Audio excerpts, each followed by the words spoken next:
지금 화면 공유했는데 잘 보이는지 말씀 부탁드리고요. 네, 지금 목소리하고 화면 공유됐습니다. 네, 부탁드리겠습니다. 녹화 같이 녹화도 되고 네네. 있나요?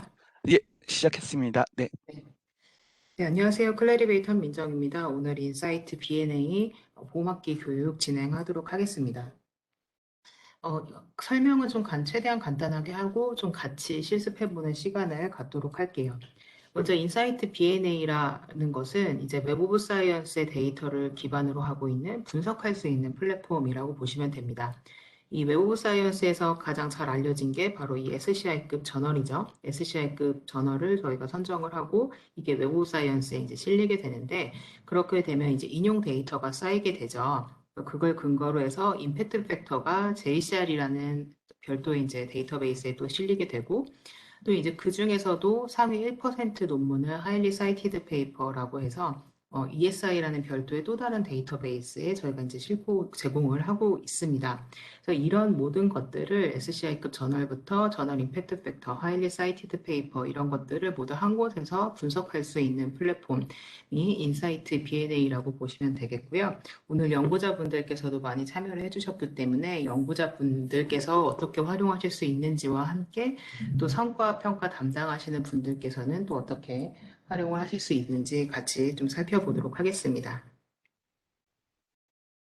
먼저 웹 오브 사이언스 데이터를 기반으로 하고 있다라고 되어 있는데요. 이 웹 오브 사이언스는 좀 전에 말씀드렸다시피 가장 잘 알려져 있는 SCI급 저널 데이터를 중심으로 해서 구성이 되어 있습니다. 그래서 자연과학 공학 분야의 SCIE, 사회과학 분야의 SSCI, 그리고 인문학, 예술학 분야의 AHCI라는 SCI급 저널 세 가지 인덱스들로 구성이 되어 있고요. 근데 그것만 있는 건 아니고 이 SCI급으로 올라갈 그 후보군이라고 볼 수 있는 인용 영향력이 쌓이며 SCI급으로 될 것이다라고 이제 후보군이라고 볼 수 있는 ESCI 저널들도 또 세긴을 하고 있습니다. 그리고 이제 저널이 주요한 연구 성과 형태였었는데 컨퍼런스라든지 도서 형식의 연구 성과들도 많이 증가를 하면서 웹 오브 사이언스에는 이 컨퍼런스 데이터와 도서 데이터도 다 제공을 하고 있습니다. 이 웹 오브 사이언스는 여러분들의 기관에서 구독하고 있는 이 범위들 그리고 연도에 따라서 볼 수 있는 내용이 다 달라요. 여러분들의 기관의 상황에 따라서. 그런데 인사이트에서는 이 웹 오브 사이언스에서 원래 제공하고 있는 전체 데이터를 1980년도 데이터부터 모두 다 이제 분석을 하실 수가 있습니다. 그래서 웹 오브 사이언스 데이터 전체를 80년 데이터부터 모두 다 분석할 수 있다. 라는 거 기억해 두시면 되고요. SCI급 저널뿐만이 아니라 후보군 SCI급 저널과 또 컨퍼런스 그리고 도서 저널이 이제 수록이 되어 있다라는 점 기억해 주시면 됩니다. 그리고 이 웹 오브 사이언스는 전 세계 수많은 기관들에서 9천여 개 이상의 기관들에서 활용을 하고 있고요. 특히 연구 성과 평가나 연구비 집행을 담당하고 있는 정부 기관들에서 웹 오브 사이언스 데이터를 이제 그 기준으로 활용을 많이 하고 있습니다. 이제 인사이트로 이제 분석을 하게 되시면 2만 1천 종 이상의 저널들에 실린 논문들 를 보실 수가 있고 또 프로시딩즈 도서 형태를 보실 수가 있고 그리고 이제 거기에 이제 논문을 쓰시게 되면 누가 썼고 그 저자는 어디 소속이고 뭐 이런 정보들이 다 있잖아요. 그래서 이런 데이터들까지도 함께 분석을 하실 수가 있는 게 이제 인사이트라고 보시면 되겠습니다. 그리고 이제 웹 사이언스 데이터를 기반으로 하고 있는데 저희가 임팩트 팩터 같은 JCR에서 제공을 원래 하고 있었던 임팩트 팩터 데이터라든지 이센셜 사이언스 인디케이터라고 해서 ESI라고 이제 별도의 데이터베이스에서 제공하는 하이리 사이티드 페이퍼 같은 것들도 함께 분석을 할 수 있다라고 말씀을 드렸어요. 그래서 웹 사이언스에 실려 있는 전체 논문들의 데이터와 함께 ACR에서 제공을 하고 있는 저널 임팩트 팩터 정보 같이 분석에 활용하실 수가 있겠고, 이제 인사이트를 구독하고 있는 기관에서는 웹 오브 사이언스에서 이 상위 1% 논문 데이터, 그리고 상위 0.1% 논문 데이터를 바로 보실 수 있도록 이렇게 필터를 제공을 해드리고 있죠. 그래서 여기에서 말하고 있는 고인용 논문, HCP와 화제의 논문, 핫페이퍼라는 것들을 원래는 이제 별도의 데이터베이스에서 제공이 되고 있는데, 인사이트 구독을 하고 있는 기관에서는 웹 오브 사이언스에서 바로 필터링으로도 볼 수가 있고, 또 이 데이터를 인사이트 안에서 굉장히 깊은 레벨까지 또 분석을 하실 수가 있다라고 보시면 됩니다. 하이리 사이티드 페이퍼는 이제 많이들 알고 계실 텐데요. 혹시 처음 들어보신 분들을 위해서 ESI라는 연구 분야, 이 22개 연구 분야에서 페이력수 상위 1% 논문들을 선정을 한 거고요. 최근 10년간 논문으로 제한이 되어 있습니다. 그리고 저희가 11월에 HCR, Highly Cited Researcher라는 굉장히 피해용 성과가 뛰어난 연구자 분들을 전 세계적으로 선정을 해서 발표를 하는데, 그 HR 선정의 그 근거가 되는 게 바로 HCP, Highly Cited Paper라고 보시면 되겠습니다. 2021년도 HCR 명단이라든지 방법론이 혹시 궁금하신 분들께서는 자료 이제 받아보신 후에 직접 방문해서 또 더 살펴보실 수도 있을 것 같아요. 웹 오브 사이언스 데이터 기반이고, JCR에 있는 임팩트 팩터, 그리고 ESI에 있는 하이리 사이티드 페이퍼, 그리고 핫 페이퍼 정보까지도 다 한 곳에서 분석을 할 수 있는 게 인사이트다라고 말씀을 드렸습니다. 그러면 이제 인사이트를 활용해서 여러분들이 직접 할 수 있는 게 무엇인가? 먼저 기관들 간에 분석을 해서 내가 어디에서 잘하고 있고, 우리가 이제 뭐 연구 볼륨은 괜찮은데 피인용 성과는 좀 어떤지, 이런 것들을 비교 분석해서 전략을 세우실 수가 있겠고요. 그리고 연구자를 좀 파악하고 싶어요. 나는 특정 연구 분야에서 누가 잘하고 있는지, 또 한국에 있는 기관에서 어떤 연구자들이 있는지 궁금하다. 그런 것들도 간단히 분석하실 수 있고, 협력했을 때 어떤 기관하고 협력을 할 수 있을 것인가에 대한 분석들, 그리고 우리 기관에서 사실 그 실질적으로 우리 기관 연구자들이 인용을 하고 있는 저널들은 무엇이지? 이런 데이터 분석까지도 굉장히 쉽게 가능한 게 인사이트라고 보시면 되겠고요. 오늘 이제 교육 이후에 여러분들이 직접 분석을 하시게 되면 이런 것들이 가능해지는 겁니다. 그래서 각 기관별로 우리 기관은 상대적으로 다른 기관에 비해서 경쟁력이 어떠한가, 이렇게 시각화 자료 바로 확인을 할 수가 있고요. 그리고 우리 기관, 예를 들어서 여기 막스 플랑크 소사이어티와 많이 협력을 하고 있는 다른 기관들은 어디가 있는가, 그 연구 협력의 볼륨은 어느 정도 되는가, 그리고 국제 협력뿐만 아니라 국내 협력 또는 우리 기관 내부에서만 협력하는 경우들까지도 필터링을 통해서 쉽게 분석 가능합니다. 그리고 이제 기관들과 협력을 했어요. 여러 기관들과 협력을 했는데 우리 성과가 어떤지가 좀 궁금하다라고 하면 협력한 기관별로 우리의 연구 성과를 보는 것도 가능하고, 또 이제 연구자 많이들 이제 관심이 있어 하시는데, 우리 기관에서 실제 연구를 많이 하고 계시는데 어디 얼마나 하고 계시는지, 또 얼마나 잘하고 있는지, 이런 것들을 일일이 파악하기가 굉장히 어렵죠. 그 논문에 실려 있는 그 연구자 정보와 기관 정보를 활용을 해서 이 A라는 연구자가 B 연구기관 소속으로 출판한 논문들이 얼마나 되는지, 또 이 논문들이 피인용을 얼마나 받았는가, 이런 이제 성과 평가 또는 성과 분석까지 가능하시고요. 그리고 여기 이제 저자의 위치에 따라서 1저자, 교신 저자 또는 책임 저자라고 볼 수 있는 라스트어서로 참여한 논문들의 수나 비중까지도 한 번에 이제 분석을 하실 수가 있겠습니다. 그리고 이거는 이제 저널 분석인데요. 우리 기관에서 실제로 많이 인용을 하고 있는 저널이 무엇인가. 그래서 우리 연구자들이 논문을 출판을 했는데 그 참고 문헌에 가장 많이 쓰이고 있는 저널들이 어떤 것인가를 볼 수가 있죠. 실제 사용이 되고 있는 저널 리스트라고 볼 수 있겠죠. 이런 분석들도 상당히 간단하게 이제 진행을 할 수가 있습니다. 그리고 오픈 액세스 상태에 따라서 우리 기관이 오픈 액세스에 얼마나 많이 뭐 출판을 하고 있는지, 이런 것들 바로 이제 점검해서 검색 가능하시고, 또 이제 여러 가지 연구 분야를 저희가 또 제공을 하고 있어요. 지금은 제가 인사이트로 할 수 있는 것들을 간단하게 보여드리고, 나중에 같이 해볼 겁니다. 지금 혹시 빠르다고 해도 너무 걱정하지 않으셔도 돼요. 그리고 이 사이테이션 토픽이라고 해서 여러 가지 이제 연구 분야를 한 논문을 이제 인덱스하는 방법에 따라서 여러 가지 시각으로 바라볼 수가 있는데, 이런 연구 분야를 다양한 연구 분야 스키마 체계를 통해서 내가 우리 기관이 어떤 분야에서 잘하고 있는가, 일렉트로마그네틱 필드라는 곳에서 굉장히 연구 경쟁력이 나타나는구나, 우리 기관은, 이런 것들을 굉장히 쉽게 또 분석을 하실 수가 있겠습니다. 그래서 이제 이런 것들을 오늘 교육 이후에 좀 혼자 해보실 수 있도록 하는 것이 오늘 교육 목표이고요. 오늘 그 구성은 기본 활용법을 먼저 살펴보고 이 인사이트는 그 아이디로 로그인을 해야지 이용을 하실 수가 있는 제품입니다. 그래서 그 기관에서 구독 권한이 있어야 하고 기관의 이제 그 IP 대역 안에서 회원 가입을 해 주셔야지 그 이후에는 이제 어디에서든지 로그인해서 활용을 하실 수가 있습니다. 그래서 기관에서 권한이 있어야 한다.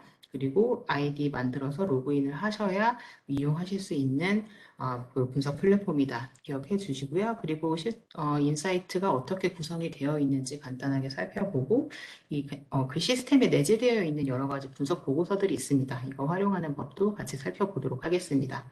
그리고 오늘 연구자분들이 좀 많이 오셨기 때문에 저널 임팩트 팩터 관련해서 어떻게 전어를 분석할 수 있는지, JCR에서 할 수 있는 분석과 여기에서 할 수 있는 분석이 어떻게 다른지 좀 보여드리도록 할게요. 그리고 연구 분야, 상당히 많은 연구 분야를 제공하고 있다라고 말씀을 드렸습니다. SDG 연구 분야도 이번 올해 1월에 추가가 되었는데 이런 것들을 어떻게 바꿔가면서 볼 수가 있고 이거를 우리가 어떻게 활용할 수 있는지도 살펴보고요. 그 다음에 국가나 기관, 우리가 상대적으로 한국이 SCI급 논문을 얼마나 내고 있는가, 또는 우리 기관이 보고 있는 다른 경쟁 기관 대비해서 연구 경쟁력이 어떤가 등등을 좀 살펴보도록 하겠습니다. 이 자료는 아까 말씀드린 대로 추후에 배포가 될 건데요. 간단하게 구성을 보면 이제 지금까지는 설명을 드렸고 이거는 이제 연구 분야 할 때 다시 한번 올 건데 연구 분야 분류 체계 SDG와 사이테이션 토픽을 소개한 슬라이드라고 보시면 되고 그 다음에 이제 인사이트 기본적으로 활용하실 때 참고하실 수 있는 내용이 이렇게 모두 제공이 되고 있습니다. 그리고 10번 인디케이터로 가게 되면은 저희 인사이트에서 제공이 되고 있는 각 인디케이터들과 그 인디케이터들의 뜻, 그리고 이게 어떤 엔티티 타입에서 활용하실 수가 있는 건지 모두 다 표시가 되어 있습니다. 이용하시다가 인디케이터가 궁금하다 하시면 이 자료를 또 참고를 해주시면 될 것 같습니다. 그러면 이제 인사이트로 같이 넘어가서 한번 진행을 해보도록 하겠습니다. 인사이트는 insights.clarivate.com으로 접속을 해주시면 되고요. 보통은 이제 도서관 사이트에서 인사이트 검색하셔가지고 접속을 해주시면 되고 처음 말씀드렸다시피 그 기관에서 구독을 하고 있으셔야 되고 처음 가입할 때 그 기관의 IP 대역 안에서 가입을 해주셔야 됩니다. 그래야지 그 기관의 사용자라는 게 인증이 돼서 여러분들이 사용을 하실 수가 있고요. 처음 가입만 그 기관의 IP 대역에서 하시면 그 이후에는 어디서든지 아이디로 활용을 하실 수가 있습니다. 혹시 지금 로그인 하는데 시간이 필요하다, 회원 가입하는데 시간이 필요하다라고 하시는 분들께서는 좀 채팅에 남겨주시면 제가 좀 기다리다가 진행을 하도록 할게요.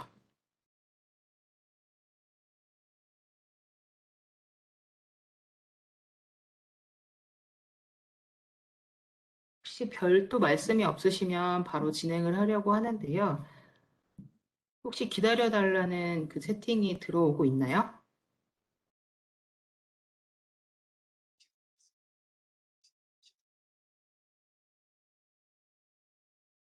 네. 별도 말씀 없으셔서 네네, 그럼 별도 말씀이 없어가지고, 네, 채팅에도 지금 없습니다. 네네. 네. 그러면 별도 말씀 없으시니까 바로 진행을 하도록 하겠습니다. 이제 로그인해서 진행해 주셔야 되고요. 여기 이렇게 로그인 하시면 이메일 주소로 로그인이 되시고, 이제 요 이메일 주소는 웹오사이언스, 인사이트, 아니, JCR, 또 엔드노트 이런 아이디와 다 연동이 되는 겁니다. 그래서 같은 아이디 활용을 해주시면 되고요. 그리고 혹시 도움말 필요하다라고 하면 여기 헬프 들어가시면 한번 뉴탭에서 열어볼게요. 이렇게 헬프 클릭해서 열어보시면 인사이트 도움말 여기에서 또 활용하시고 또 검색해서 보실 수가 있습니다. 그리고 이제 인사이트는 크게 여기 가운데 페인에서 시작을 하는 방법이 있고 또 여기 가장 상단 머리 헤더에서 시작을 하는 방법이 있습니다. 여기에서 저희 리포트를 먼저 좀 보도록 할 건데요. 여기 리포트는 이 시스템 안에서 바로 제공을 하고 있는 내재된 그 시스템 제공 레포트라고 보시면 됩니다.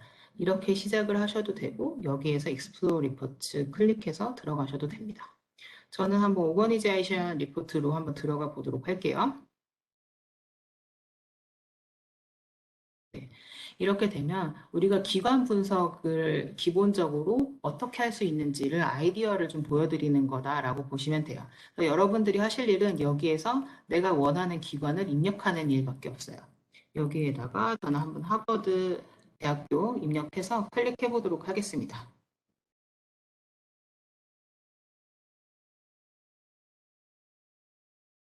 이렇게 클릭하게 되면은 이 선택이 되죠. 그리고 내가 이 대학을, 이 기관을, 분석할 기관을 여기서 선택해 주시면 돼요.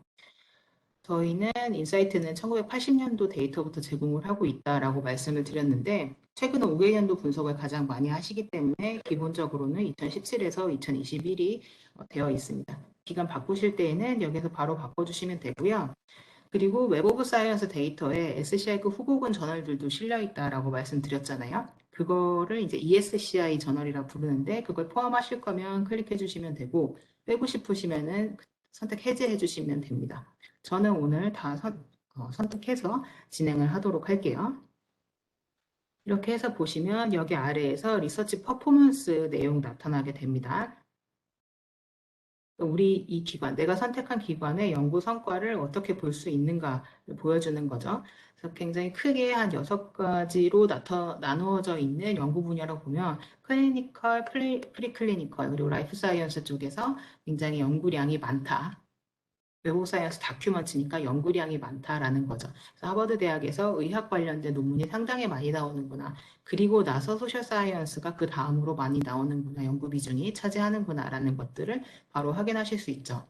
그리고 이제 JCR 때문에 이제 아마 가장 많이 알고 계실 웹 오브 사이언스 카테고리 한 254개 정도 분류가 되고 있는데요. 이 웹 오브 사이언스 카테고리 이거보다 훨씬 더 이제 자세한 연구 카테고리가 되는 거죠. 그걸로 보면 역시 이제 클리니컬 라이프 클리니컬 프리클리니컬 이쪽 연구랑 라이프 사이언스 쪽이 많다 보니까 이 한 254개 분야로 나누어도 언컬러지나 클리니컬 뉴럴로지 뭐 이런 쪽에서 연구가 굉장히 많이 나오고 있다라는 걸 확인을 하실 수가 있습니다. 그래서 한 기관의 연구 분야 또는 연구가 집중되고 있는 분야들을 이런 식으로 바로 확인하실 수가 있고요. 그 다음에 연구량이 계속해서 증가를 하고 있는 기관인지 그리고 이제 피인용 수는 어떤지 최근 논문일수록 피인용 수가 아무래도 적을 수밖에 없죠. 노출된 시간이 적다 보니까 그래서 피인용 수가 어떤지에 대한 트렌드도 같이 확인을 할 수가 있고 그 다음에 여기에서 보시면 여기에서 이 피인용 수가 2021년도에 11만 8천 회 이상의 피인용을 받았다라고 되어 있는데 이게 그래서 얼마나 좋은 거지라는 궁금증이 생기게 되죠. 이 절대수만 봐가지고는 이게 어떤 성과인지 알 수가 없어요.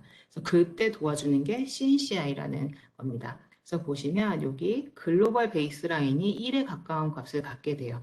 세계 평균을 1로 두었을 때 하버드 대학이 기록한 피인용 수는 세계 평균 대비 2.25배의 피인용을 기록한 거다라는 겁니다. 그래서 2021년도에 출판한 논문들이 평균 전 세계 논문들이 평균적으로 받는 피인용보다 이 하버드 대학이 기록한 이 피인용 수는 전 세계 평균 대비 2.25배의 높은 그런 연구 성과를 나타낸다라는 것들을 볼 수가 있습니다. 여기서 CNCI라는 게 세계 평균, 전 세계 평균 대비해서 상대적으로 그 피인용수의 절대값이 어떤 의미를 갖는 건지 그 성과를 상대적으로 보여줄 수 있는 그런 지수라고 보시면 됩니다. 여기 보시면 미국의 평균도 있어요. 그래서 미국은 전 세계 평균보다 1.28배 높은 피인용수를 기록했는데 2021년에 그거보다도 높게 하버드 대학은 2.25배의 피인용 성과를 기록했다라고 보시면 됩니다. CNCI라는 거는 상대적으로 피인용 성과를 볼 수 있도록 도와주는 지수다라는 거 기억해 두시면 되겠고요. 그 다음에 임팩트 팩터 많이들 알고 계시죠? 그 저널의 그 영향력, 피인용 영향력을 보여주는 지수가 임팩트 팩터인데 이걸 25%일 단위로 나누어서 Q1, Q2부터 Q4까지 나누고 있죠. 그래서 Q1 저널에 하버드 대학에서 출판하고 있는 논문들은 Q1 저널이 압도적으로 많다라는 걸 확인할 수가 있겠습니다. 그리고 여기에서 보시면 더 밑으로 내려가서 보면 이 Q1, Q2, Q4, Q3, Q4 저널의 비중을 보면 하버드 대학에서 출판하고 있는 논문 중에 거의 한 70%가 Q1 저널에서 그 출판이 되고 있다. 그래서 임팩트 팩터가 높은 저널들에 많이 내고 있구나라는 걸 볼 수가 있고, 그렇다면 우리 기관은 어떻게 되지? 이런 것들을 비교를 해보실 수가 있겠죠. 기관명만 바꾸면. 이런 식으로 이 리포트를 활용을 해 주시면 되는 겁니다. 그렇게 봐주시면 되고요. 여기 밑에가 이제 최근에, 그러니까 지난 가을 이후에 추가가 된 건데요. 그 기관의 연구가 많이 되고 있는 것들을 사이테이션 토픽을 이용해서 만들어낸 워드 클라우드가 추가가 되었습니다. 그래서 라이프 사이언스 쪽 그 연구가 굉장히 많은데 하버드 대학은 이런 논문들을 많이 내고 있구나라는 것들을 굉장히 직관적으로 볼 수가 있죠. 그래서 어떤 기관에 대해서 좀 파악을 하고 싶다라고 할 때 이 오어니제이션 리포트 안에서 나는 기관명이랑 그리고 연도 설정만 해주시면 되는 거예요. 그리고 여기 여러 가지 탭이 있습니다. 리서치 퍼포먼스를 받고 우리 연구 성과를 받고 그 다음에 이제 콜래보레이션도 한번 볼게요. 하버드 대학은 그럼 어디랑 그렇게 협력을 하고 있는가를 좀 한번 볼게요. 그러면 먼저 리전별로 보고 있습니다. 그래서 하버드 대학은 미국 안에서 굉장히 많은 논문들이 나오고 있어요. 그리고 뭐 중국이라든지 다른 나라와 어떻게 협력을 하고 있는가 논문 수를 확인을 할 수가 있고요. 그리고 전 세계적으로 인터내셔널 콜래보레이션이 한 23.17%로 계속해서 증가를 하고 있는데 하버드 대학은 세계 평균보다 워낙에도 높았는데 지금 2021년 기준으로 48.48%, 약 50% 이상이 국제협력 논문으로 제공이 되고 있습니다. 여기서 국제협력이다라고 하는 거는 그 공저자의 미국에 있는 하버드 대학과 미국 외에 있는 다른 기관의 저자가 같이 공저로 들어갔다라는 뜻이 됩니다. 그래서 국제협력이라는 거는 공저를 기준으로 한 국가를 기준으로 계산이 된다라고 보시면 돼요. 그래서 우리가 궁금한 이 기관이 협력을 어디서 누구랑 하고 있는가, 어느 나라의 어떤 분야에서 하고 있는가 정보, 그리고 여기에서 보시면 이 기관이 협력을 많이 하고 있는 기관들이 어디인가, 그리고 다른 방식으로 서로 보여주는 거죠. 똑같은 내용인데. 그래서 하버드 대학은 하버드 그 의대 안에 이제 소속 그 하위 기관이죠. 하위 기관, 매사추세츠 제너럴 스쿨 호스피털, 그리고 이런 다른 병원들과 굉장히 많은 협력이 이루어지고 있다라는 것들을 볼 수가 있겠습니다. 그리고 여기에서 저널 유틸라이제이션도 한번 좀 보도록 할게요. 저널 유틸라이제이션은 이 하버드 대학이 저널에 관련해서 어떤 퍼포먼스를 보이고 있는가 보여주는 거예요. 여기에서 보면 여기 지금 하버드 연구자들이 많은 저널의 논문을 출판을 하게 되죠. 근데 여기 인터널 메디신 저널이라는 요 저널에는 논문을 내면 이 인터널 메디신 저널의 평균보다 22.25배 높은 피인용 성과를 나타내고 있다라는 거예요. 그래서 이 숫자가 높으면 높을수록 이 저널의 평균보다 굉장히 높은 성과를 나타내고 있는 저널이다라고 보시면 되는 겁니다. 그래서 하버드 소속의 연구자가 인터널 메디신 저널에 논문을 내면 그 논문들이 이 저널의 평균보다 22.6배 높은 피인용 성과를 거뒀다라고 보시면 되는 거예요. 그리고 어떤 저널에 많이 논문을 내고 있는가를 보여주고 있고요. 그리고 이게 증가세인가 감소세인가, 도서관에서는 이런 정보들을 이용하셔가지고 구독자원 관리를 하실 수도 있겠죠. 그리고 여기 밑에는 실제로 하버드 연구자들이 인용을 하고 있는 논문들 리스트입니다. 출판을 했죠. 여러 가지 논문들을 출판을 했는데 거기에 참고문헌에 실려 있는 저널들을 보여준다라고 보시면 됩니다. 실제로 읽고 나서 거기서 끝이 아니라 읽고 인용까지 한 저널들을 파악할 수 있다라는 점에서 역시 구독자원 관리나 연구자분들께서도 활용을 하실 수가 있겠고요.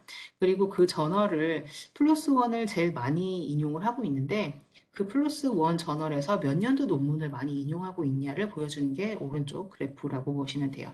그래서 2013년도에 한 9,800여 편의 플러스 원 저널에 실린 논문들을 인용을 했다라는 걸 보여주는 거죠.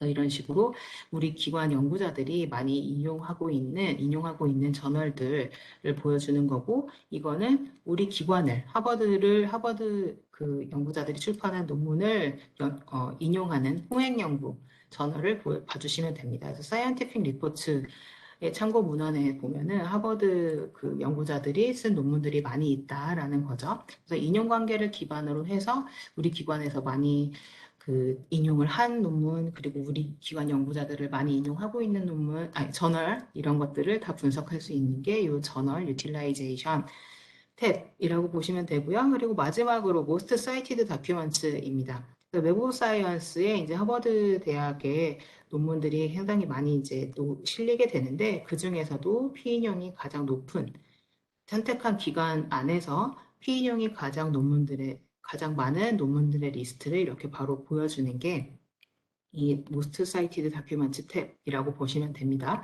그래서 우리가 리포트를 보고 있는데, 이 리포트는 내가 선택하는 이 기관만 입력한다거나 하면은 여기에서 준비된 내용을 바로 보여주는 게 이 오버뷰 리포트이고, 저희는 지금 오거니제이션 리포트를 같이 한번 봤습니다. 여기 리서처 리포트를 만약에 클릭하게 된다. 그리고 이제 연구자 아이디를, 내가 보려는 사람의 연구자 아이디를 난 알고 있다라고 하시면 이 연구자의 연구 성과, 이런 것들을 보여주는 것이 이 리서처 리포트라고 또 보시면 되겠고요. 이용하시는 방법은 똑같고 그 탭의 내용도 비슷하기 때문에 자세한 내용은 생략하도록 하겠습니다. 그다음에 이 디파트먼트 리포트는 이 마이오거니제이션이라는 기능이 활성화되어야지만 보여지는 거예요. 그래서 디파트먼트 리포트는 지금 안 보여도 뭐 이상이 있는 게 아니고 이 마이오거니제이션 구독 여부에 따라 달라진다라고 이해해 주시면 되고요. 그 다음에 여기에서 퍼블리셔 리포트라는 것도 지난 가을 학기 이후에 업데이트가 돼서 잠깐 보여드리도록 할게요. 여기 퍼블리셔 리포트는 그 출판사를 기준으로 해서 여러 가지 이제 분석을 제공을 하고 있는 거예요. 그래서 우리는 테일러 프랜시스를 한번 볼 겁니다. 그리고 연도 선택해 주시면 되고, SCI 후보군 저널 포함할 건지 아닌지 선택해 주시면 돼요. 전 역시 또 포함해서 진행을 하도록 하겠습니다. 그래서 이 출판사에서 출판하고 있는 여러 종류의 저널들이 있잖아요. 그 저널들의 통 논문이 얼마나 실렸는지, 뭐 CNCI는 어떻게 되는지, 이 저널들의 사이테이션 토픽, 이 저널이 다루고 있는 주제들을 보여주는 겁니다. 이 주제들이 어떤 것들이 많은지. 그래서 테일러 프랜시스 출판사 같은 경우에는 소셜 사이언스, 클리니컬 라이프 사이언스, 크게 봤을 때는 이쪽 분야에 실려 있는 이쪽 분야의 논문을 많이 내고 있는 그런 저널들이 있다라는 거고요. 그걸 좀 더 자세히 보게 되면은 메조 레벨, 중간 레벨에서 보게 되면은 뭐 교육학 관련된 거, 그리고 정치학 관련된 거, 이런 것들이 있구나를 보여주는 게 이 퍼블리셔 리포트라고 보시면 됩니다. 그래서 이렇게 쭉 보시면 되고, 또 우리 이 출판사, 내가 선택한 출판사에서 많이 다루고 있는 이 연구 주제를 또 역시 사이테이션 토픽으로 보여주는 워드 클라우드를 보는 거예요. 그래서 어떤 출판사에서 여러 가지 저널을 갖고 있는데 그걸 좀 알아보고 싶다라고 하실 때 이 퍼블리셔 리포트를 쓰시면 되는 거고요. 그 다음에 여기 오거니제이션 퍼블리케이션 프로필도 한번 같이 좀 보여드리도록 할게요. 여기에서는 한 가지 더 추가를 할 수가 있죠. 아까는 출판사 이름만 추가를 했었는데 여기에다가 기관명을 넣는 거예요. 그러면 테일러 프란시스가 출판하는 저널에는 이 하버드 대학 연구자들이 출판한 테일러 프란시스 그 출판 저널에서 성과가 어땠는지를 보여주는 게 이 오거니제이션 퍼블리케이션 프로필이라고 보시면 됩니다. 그래서 역시 뭐 부독자원 관리를 하신다거나 하실 때 굉장히 유용하게 쓰실 수가 있는 거고요. 이 리포트는 좀 시간 들여서 혼자서도 충분히 해보실 수 있기 때문에 여기까지 하고 좀 다음으로 해서 어널라이즈로 좀 넘어가 보도록 하겠습니다. 이 어널라이즈로 가게 되면요. 우리 다시 한번 홈페이지로 좀 넘어가 보도록 할게요. 그 인사이트 이렇게 클릭하시게 되면 처음 화면으로 돌아가는데, 저희는 이제 리포트 기능을 통해서 시스템에서 제공하고 있는 기본 분석들을 같이 살펴봤고, 이제 이거는 선택하는 게 굉장히 간단했죠. 그 대신에 제공하고 있는 내용만 볼 수가 있었어요. 근데 이제는 내가 처음부터 하나씩 다 한번 해보고 싶은 거예요. 내가 원하는 분석이 따로 있어서. 그럴 때 어널라이즈 쓰시면 됩니다. 여기 스타트 어널리시스 눌러주시면 되고요. 그 다음에 내가 어떤 분석을 할 건지 여기에서 선택해 주시면 돼요. 이렇게 들어가는 거나 여기 상단에서 선택해서 들어가는 거나 똑같죠. 근데 차이는 이제 오늘 처음 사용하시는 분들이 많으시니까 그 중간에서 이제 시작을 하시게 되면은 내가 어떤 분석을 할 수 있는지 이렇게 샘플이 나타나게 돼요. 그 기관의 퍼포먼스를 분석할 때는 이런 내용들을 한번 해보고 싶다. 그러면 이거 클릭하시게 되면은 자동으로 따라 해볼 수 있는 그런 안내가 같이 진행이 됩니다. 나는 콜래보레이션, 협력 분석을 좀 해보고 싶습니다. 라고 해서 콜래보레이션 선택하게 되면은 이런 그래프가 나왔으면 좋겠어요. 그래서 이거 이렇게 클릭하게 되면은 이거를 진행을 하겠습니다. 그리고 어떻게 선택하십시오. 이런 것들이 다 안내가 같이 뜨게 됩니다. 그래서 이거는 한번 나중에 오늘 교육 이후에 한번 활용하실 때 같이 한번 해보시면 좋을 것 같아요. 자, 그리고 이제 저희 그 오늘 퍼블리케이션 소스로 한번 같이 시작을 해보도록 하겠습니다. 퍼블리케이션 소스고요. 아까 중간에서 시작해도 애널라이즈 선택해서 시작해도 되고 여기에서 퍼블리케이션 소스 선택해서 시작하셔도 됩니다. 이렇게 스타트 눌러주시고요.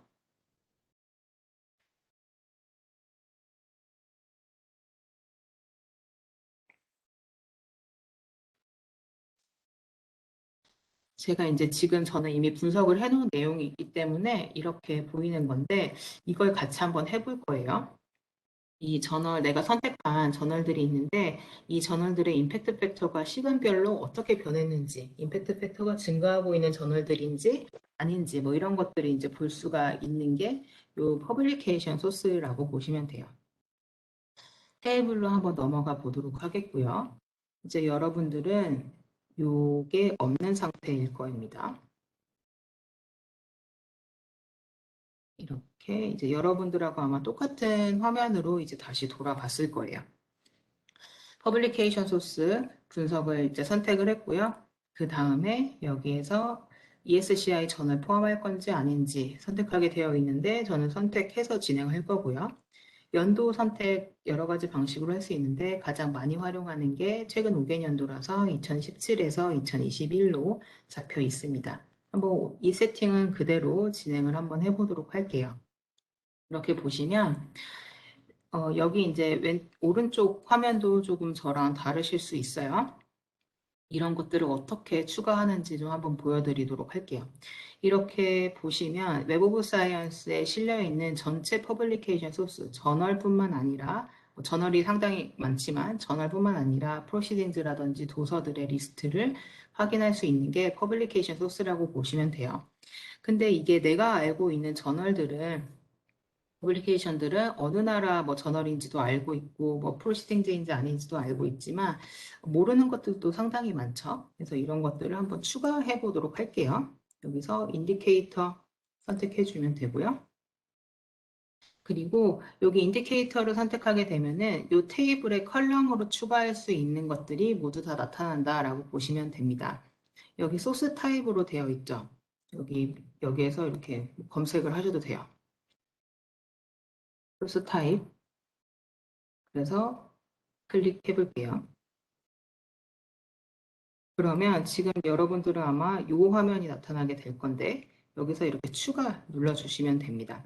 선택이 되어 있지 않은 인디케이터들은 여기서 이렇게 추가할 수 있도록 되어 있어요.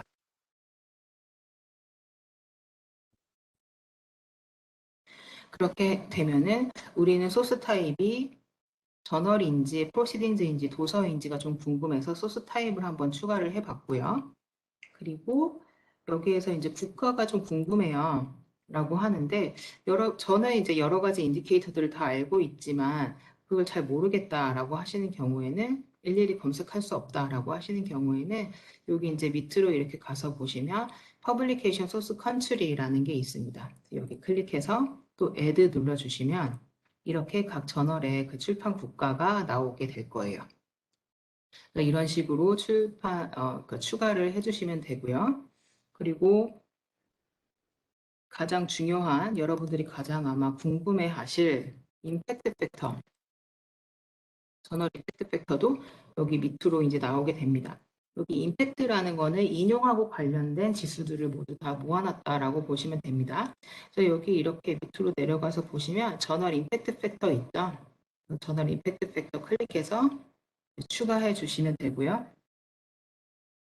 이렇게 추가하시게 되면은 여기 오른쪽에 저널 임팩트 팩터가 이제 여러분들도 나타나게 될 거예요. 저랑 뭐 순서가 달라지는 건 상관없습니다. 이렇게 끌고 와서 그 위치는 자동으로 이렇게 원하시는 대로 배치하실 수가 있어요. 그래서 저는 저널 임팩트 팩터가 좀 궁금해서 갖고 왔고요.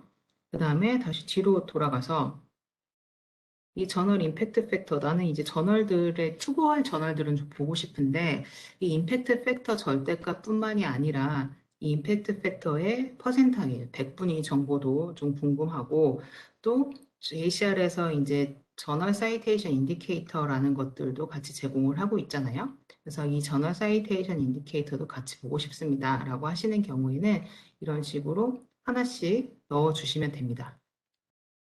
이게 근데 나는 좀 너무 불편하다. 나는 내가 원하는 것들을 한 번에 좀 보고 싶다. 라고 하시면 여기 오른쪽에서 Add Indicator 넣어주시면 됩니다. 그래서 여기에서 한번 같이 세팅을 해볼게요.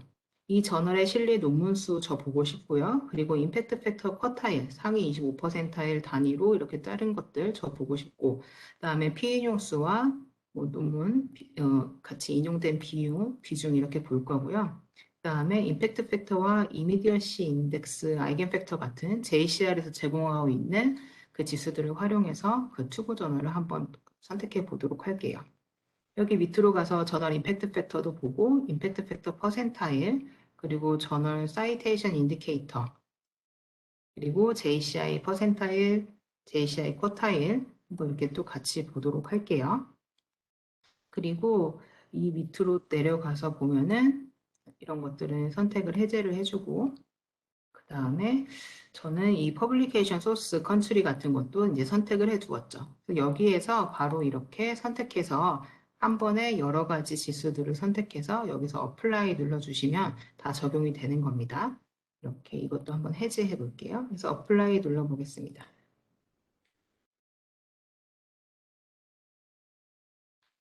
그렇게 하게 되면은 여기 왼쪽에서 인디케이터를 볼 때는 이게 무슨 인디케이터인지 설명을 한번 보고 하나씩 추가를 할 수가 있어요. 하지만 여기에서 이제 설명을 볼 수 있다는 장점이 있는 거고 그 대신 한 개씩밖에 추가를 못 하죠. 근데 인디케이터를 여러 가지를 한 번에 하고 싶으실 때는 여기에서 add 인디케이터 하셔가지고 내가 분석에 활용할 것들을 한 번에 이렇게 추가를 해주시면 됩니다. 그렇게 해주시면 되고요. 저는 한번 이코노믹스 연구 분야에 있는 저널들만 좀 보고 싶어요. 라고 하는 경우 한번 들어가서 볼게요. 저희가 지금까지 이 표에 나타나는 인디케이터를 추가하는 방법을 여기 왼쪽 인디케이터 탭에서 하는 방법, Add 인디케이터에서 하는 방법을 봤는데 저는 그게 이제 이코노믹스로 좀 줄여서 보고 싶은 거죠. 여기 너무 많은 저널들이 있죠, 지금. 그래서 여기에서 연구 분야를 좀 제한을 한번 해보도록 하겠습니다. 여기 왼쪽에 리서치 에어리아라는 필터가 있습니다. 왼쪽 필터에서 리서치 에어리아 선택해 주시면 되고요. 그 다음에 저희는 웹 오브 사이언스, 그 임팩트 팩터를 받는 연구 분야 있죠? 그거를 기준으로 한번 보도록 하겠습니다. 그럼 이코노믹스가 궁금해요. 그래서 이코노믹스 이렇게 선택해서 업데이트 리절트 한번 해보도록 하겠습니다. 네, 이렇게 하게 되면은 지금 피인용 수가 많은 거 기준으로 한번 해서 볼게요. 그렇게 되면 이게 어느 나라 저널이고 이 저널들이 각자 기록한 임팩트 팩터는 무엇이고 이런 것들이 나타나게 됩니다. 정렬 기준은 이거 제목 클릭해 주시게 되면 정렬 기준 모두 다 바뀌게 돼요. 이렇게 선택해 주시면 돼요. 그래서 왼쪽 필터에서 내가 이제 분석하려는 대상을 제한을 해주시면 되는 거고요. 여기 표에서 볼 내용들을 여기 인디케이터를 통해서 추가를 해주시면 되는 겁니다.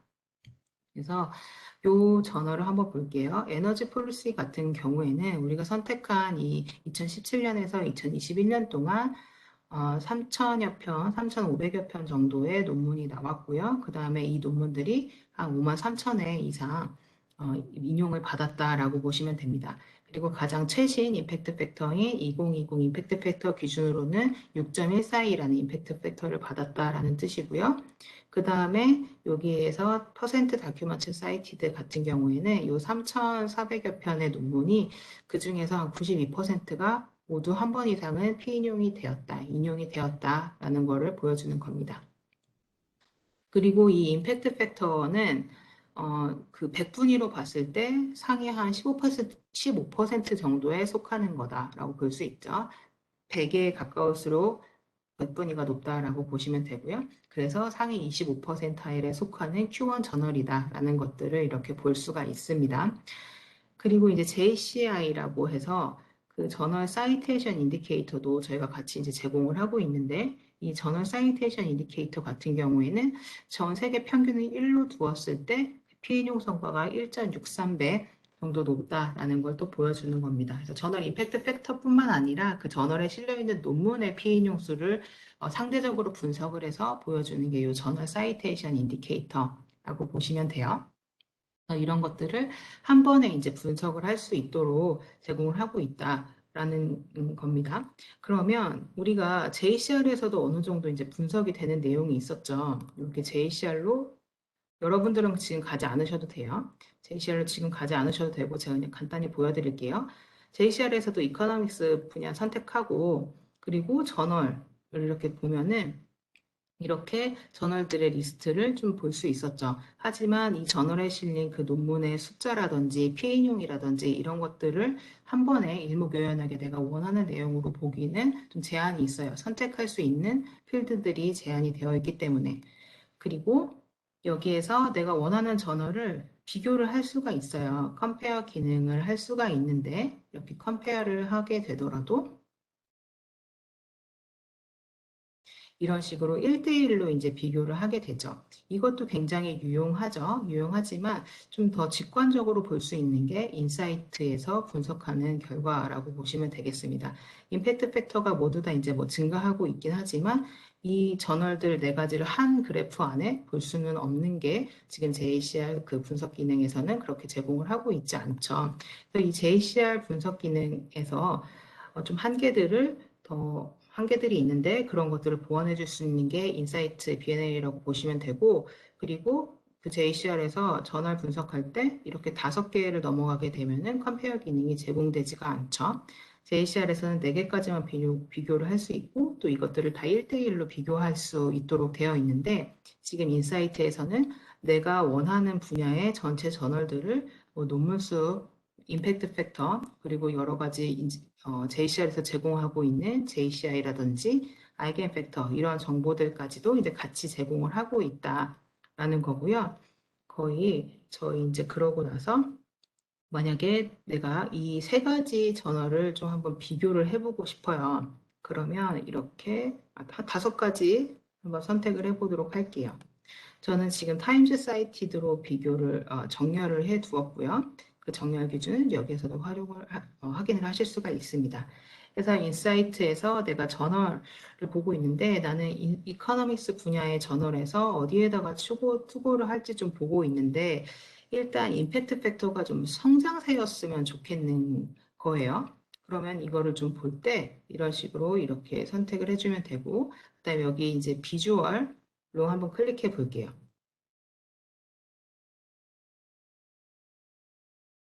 이렇게 비주얼로 클릭을 하게 되면은 여기에서 어떤 시각화를 이용할 건지 선택할 수가 있습니다. 트렌드 그래프 선택해 줄게요. 저희는 시계열 그 증가를 보고 싶으니까 선택하고 그 다음에 어떤 걸 보고 싶은지 저널 임팩트 팩터가 보고 싶다라고 하는 경우 이렇게 저널 임팩트 팩터 선택해 주시면 되겠죠.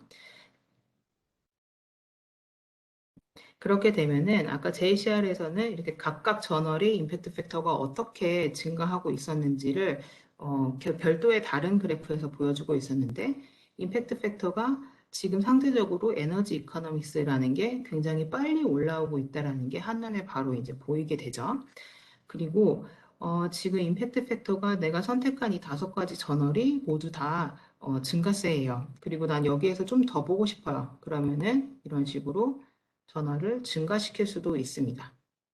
그래서 최대 15개까지 이 어떻게 증가를 하고 있는지 볼 수가 있죠. 만약에 중간에 끊긴다 그러면은 그 저널 이름으로는 임팩트 팩터를 받지 못했다라는 거예요. 그 해에는 그런 식으로 임팩트 팩터가 지속적으로 나오고 있는 저널인지 아니면 최근에 임팩트 팩터를 받기 시작한 저널인지 이런 것들을 같이 보실 수가 있고 이 임팩트 팩터를 이렇게 받았는데 그러면 이게 100분위로는 어떤가 좀 궁금하다라고 하면은 여기 에버리지 JIF 퍼센타일 이렇게 선택해 주셔도 됩니다.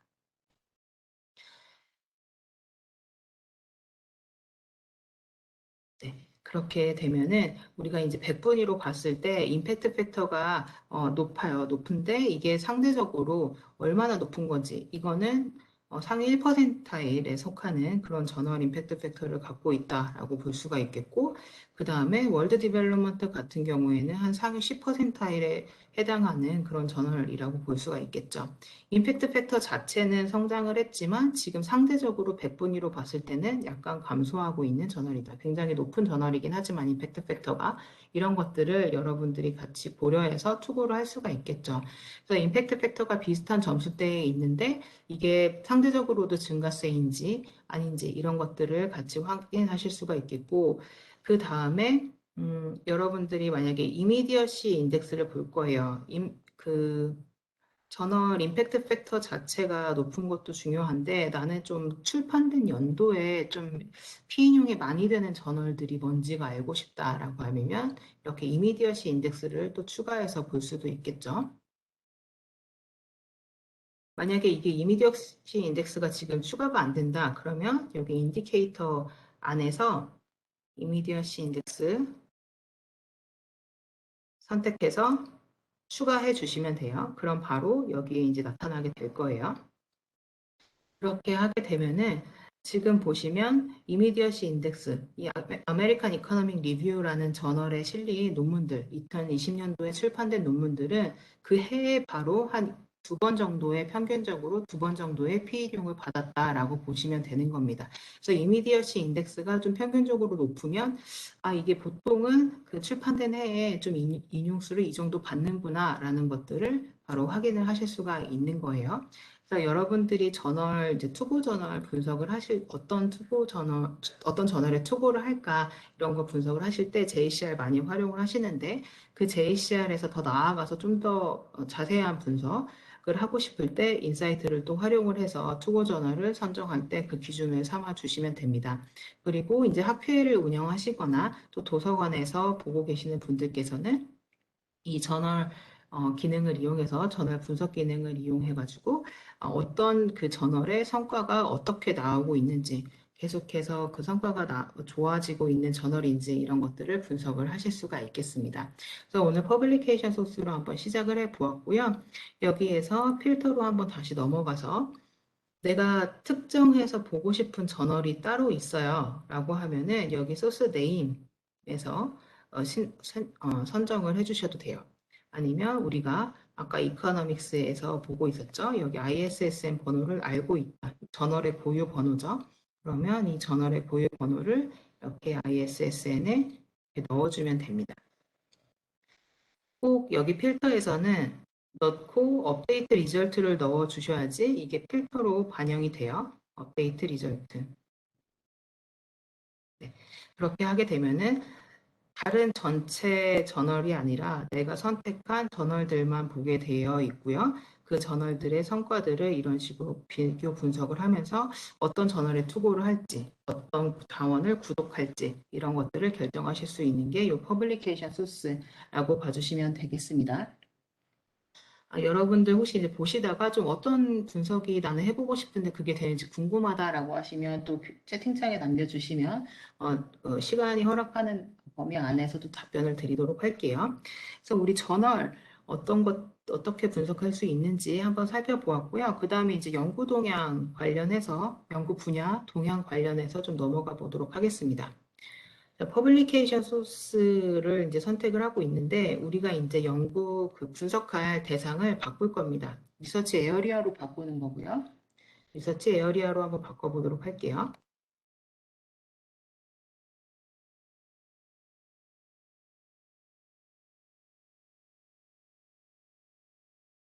이렇게 리서치 에어리어로 바꿨고요. 그렇게 되면은 기본적으로 우리 좀 전에 저널이 임팩트 팩터를 받고 있는 여러 가지 연구 분야가 있었잖아요. 그 연구 분야를 보여주는 게 바로 이 웹 오브 사이언스입니다. 그래서 가장 많이 활용이 되고 있는 연구 분야는 이 웹 오브 사이언스이고요. 이 웹 오브 사이언스로 기본적으로 선택이 되어 있는데 이거는 한 254개 연구 분야로 분류가 되어 있다라고 보시면 됩니다. 그렇게 하면 이제 우리가 선택한 기간 동안 2017년에서 2021년 동안 우리가 지금 정렬 기준이 타임즈 사이티드로 되어 있네요. 피인용이 많은 순서로는 뭐 매트리얼 사이언스, 멀티디스플리너리, 케미스트리 이런 것들이 전 세계적으로 피인용이 많이 되고 있는 연구 분야인 거고요. 한번 정렬 기준을 문서수로 한번 바꿔보도록 하겠습니다. 문서 기준으로 정렬. 컬럼 제목을 선택해 주시면 정렬 기준이 이렇게 바뀐다라고 말씀드렸죠.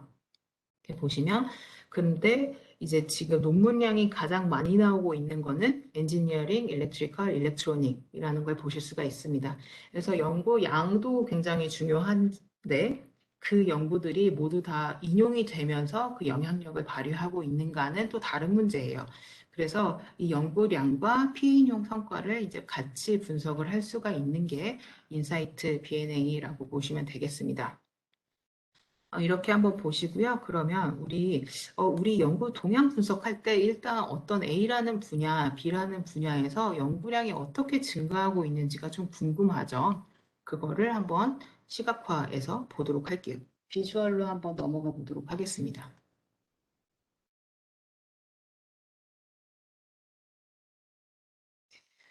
이 그래프 타입이 지금 트렌드로 되어 있지 않은 분들은 여기 Choose a different visualization 클릭하셔가지고 여기에 트렌드 그래프 선택해 주시면 되죠. 트렌드 그래프 선택을 해주시면 되고요.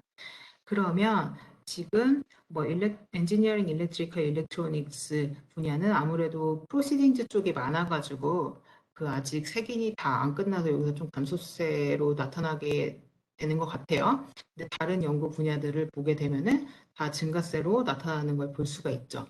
이거를 더 큰 그림으로 보고 싶다. 그러면 올 이어로 보시면 됩니다. 한번 1980년도부터 전체를 한번 보도록 할까요? 이렇게 올리어로 바꿔보도록 하고요.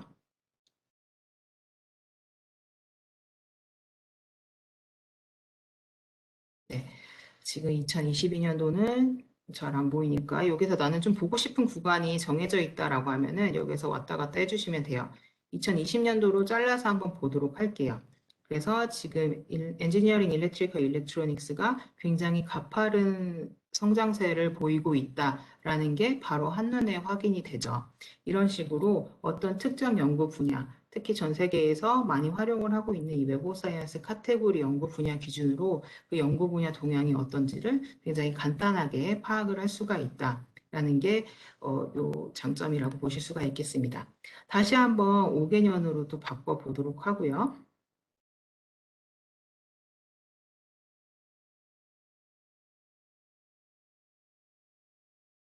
여기 테이블로 넘어가서 우리 한번 피인용 수가 많은 연구 분야 기준으로도 한번 보도록 할게요. 여기에서 피인용이 많이 되고 있는 최근 5년 동안 피인용이 많이 되고 있는 연구 분야의 그 추세를 좀 보고 싶어요. 라고 할 경우에는 정렬 기준 바꾸고 비주얼로 넘어가서 네, 우리가 이제 선택한 그 문서수를 보는 거죠. 그래서 피인용이 많은 논문들의 연구 분야들의 논문 수가 어떻게 증가를 하고 있는지를 보는 겁니다. 그래서 이렇게 보시면 피인용이 많은 5개의 연구 분야가 이렇게 나타나게 되는데 그 중에서 매트리얼 사이언스, 멀티디서플리너리는 꾸준하게 증가세를 보이고 있고 이 environmental science가 전 세계적으로 2위로 올라섰네요. 최근 5년 동안 피인용 기준에서. 그리고 이 케미스트리 멀티디서플리너리는 2021년 기준으로는 3위로 내려갔다라고 볼 수가 있겠습니다. 그래서 피인용이 많은 연구 분야가 어떻게 달라지고 있는지를 이런 식으로 동향 분석을 통해서 또 바로 확인을 하실 수가 있겠습니다. 그리고 이제 테이블로 다시 한번 또 넘어가 보도록 하겠습니다. 네. 그 다음에 여기 보시면 카테고리 Normalized Citation Impact 아까 CNCI라는 거 말씀을 드렸어요. 전 세계 평균, 이 Material Science Multidisciplinary라는 이 연구 분야에 출판된 이 논문들이 전 세계적으로 받은 피인용을 평균을 1로 두는 겁니다. 그래서 연구 분야를 아무 조건도 두지 않고 봤을 때 연구 분야는 이렇게 카테고리를 기준으로 한 노멀라이즈이기 때문에 연구 분야 기준으로 항상 CNCI는 1의 값을 갖게 돼요. 그래서 연구 분야 전 세계 평균 기준으로 1로 두었을 때 이게 상대적으로 우리 기관 또는 우리 국가 성과가 어떤가 할 때 활용할 수 있는 게 CNCI라는 거 다시 한번 아까 이제 말씀을 드렸었고요. CNCI가 어떻게 보여지는지 또 한번 말씀을 드렸습니다. 그래서 카테고리 노멀라이즈드 사이테이션 임팩트 CNCI라는 건 연구 분야를 기준으로 정교화가 된 것이다. 그래서 연구 분야별로 아무 조건도 없을 때는 1의 값을 갖게 된다라는 점 기억을 해두시면 되겠습니다. 그렇게 하고 이제 연구 분야가 웹 오브 사이언스만 있는 건 아니에요. 연구 분야가 이제 여러 가지가 있게 됩니다. 여기에서 사이테이션 토픽을 또 한번 보도록 할게요. 이 254개 분야가 학계에서 상당히 많이 쓰이고 있긴 한데 좀 넓죠. 그리고 어떤 저널이 2개 이상의 연구 분야를 할당받기도 해요. 그래서 굉장히 자세한 분석, 연구 주제를 파악할 때는 이게 좀 너무 넓은 경향이 있죠. 그래서 사이테이션 토픽이라는 걸 저희가 제공을 하고 있습니다. 사이테이션 토픽으로 한번 넘어가 볼게요. 사이테이션 토픽은 매크로, 메조, 마이크로 이렇게 세 가지 단계로 나누어서 상중하 관계가 있는 연구 분야 분류 체계라고 보시면 돼요. 그래서 마이크로 레벨이 가장 상세한 레벨이라고 보시면 됩니다. 이렇게 보시면 되고, 자, 상중하 관계를 좀 보여드리기 위해서 여기 볼게요. 여기에서 저희가 1부터 10까지 매크로 단계에서는 10개의 연구 분야 체계를 제공을 하고 있어요. 그러면 클리니컬 라이프 사이언스 이쪽이 연구량이 압도적으로 가장 많죠, 전 세계적으로. 거기에서 어떤 하위에 어떤 연구 주제가 있는지 궁금한 거예요. 그래서 요거를 이렇게 클릭을 하게 되면 그 하위에 클리니컬 라이프 사이언스 하위에 어떤 연구 분야, 연구 주제들이 있는지 이렇게 나타나게 됩니다. 그리고 요 이뮤놀로지를 한번 보도록 할게요. 이 이뮤놀로지 하위에는 또 다시 한번 이렇게 클릭을 하게 되면은 이 하위에는 또 어떤 주제들이 있는지를 볼 수가 있어요. 그리고 여기 번호를 보시면 1로 시작하면 클리니컬 라이프 사이언스 관련된 분야이고 1로 시작했는데 중간에 6이 있어요. 그러면 이뮤놀로지, 클리니컬 라이프 사이언스에서 이뮤놀로지 관련된 부분이고 그리고 1, 6으로 시작하고 끝에 이제 2, 1, 4로 끝이 나죠. 그렇게 되면은 이거는 내가 뭐잘 몰라요. 이 단어를 잘 모르더라도 이 번호만 보고서도 클리니컬 라이프 사이언스 관련된 거고 이뮤놀로지 관련된 거구나라는 것들을 여러분들이 이제 확인을 하실 수가 있는 겁니다. 그래서 사이테이션 토픽이라는 연구 분야 분류 체계를 통해서 굉장히 자세한 레벨의 이 연구 주제 분석이 가능하다라는 점 말씀을 드렸고요. 그리고 이렇게 상중하 세 가지 단계로 나누어져 있습니다. 그리고 이제 여러분들이 나는 예를 들어서 뭐 이뮤놀로지 하위에 있는 것들만 분석을 하고 싶어요. 그러면 여기에서 여기 메조 선택을 하시고요. 이뮤놀로지 이렇게 선택을 해주시면 됩니다. 이렇게 선택을 하게 되면은 이뮤놀로지 하위에 있는 연구 주제들이 이런 식으로 나타나게 돼요.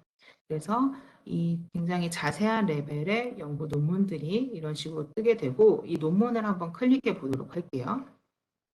논문 수를 클릭하게 되면은 어떤 논문들이 이런 연구 주제를 받았는지 확인할 수가 있습니다. 그래서 A라는 논문이 사이언스에 실렸는데 이게 이제 피인용 관계를 기반으로 해서 인용 관계를 기반으로 해서 사이테이션 토픽이 정해지는데 인용되는 것을 분석해 봤더니 이것은 PD1이라는 주제에 할당이 됩니다. 라고 여기에 리서치 에어리아가 나타나고 있죠. 그리고 이거는 사이언스에 실린 아티클 타입, 정규 논문 타입의 논문이고 그리고 2017년도에 출판이 되었으며 피인용 수는 2,900회 정도를 받았다라는 거고요. 그 다음에 여기 카테고리 노멀라이즈드 사이테이션 임팩트를 보시면 이 PD1이라는 거에 전 세계 평균이 1로 두었을 때 이게 51.56배의 피인용을 받고 있습니다라는 거고, 이 논문이 실린 저널의 저널 임팩트는 이런 식으로 47.728을 기록했다라는 것들을 이렇게 테이블로 모두 다 제공을 해드리고 있어요. 그래서 관련된 연구 논문이 무엇이 있는지 이렇게 테이블 리스트로도 볼 수 있고, 이걸 직접 웹 오브 사이언스로 넘어가서 확인하고 싶으시면은 웹 오브 사이언스로 넘어갈 수도 있습니다. 요 다운로드 테이블 한번 해보도록 할게요. 요 테이블 자체를 다운로드 받으실 수도 있는데, 여기에서 10개만 한번 해볼게요.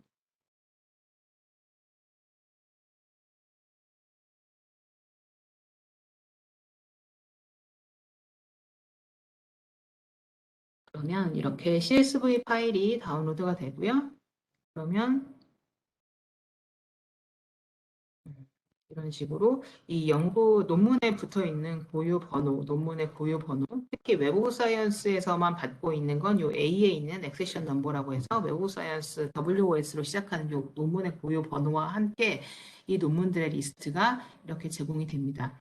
테이블에서 보고 있는 저널 임팩트 팩터라든지 논문의 제목 이런 것들 모두 다 제공되고 또 논문으로의 링크까지 제공이 되고 있고요. 그리고 우리가 이걸 다운로드 받을 때 선택했던 그 조건까지도 여기 하단에서 나와 있다라고 보시면 돼요.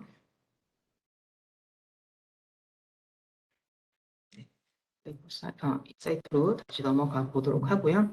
그래서 어떤 주제에 어떤 논문이 있는지를 확인을 할 수가 있고, 이 사이테이션 토픽이 이제 중요하고 또 이제 유용한 거는 무엇이냐면, 여기 이렇게 논문 리스트를 보면은 예를 들어서 뭐 논문 제목에 PD1이 여기는 이제 들어가 있는데, 여기에는 내가 논문 제목이나 이런 걸 봤을 때는 PD1이라고 이제 검색했을 때 검색이 안 될 수도 있죠. PD1이라는 단어 자체가 없으면.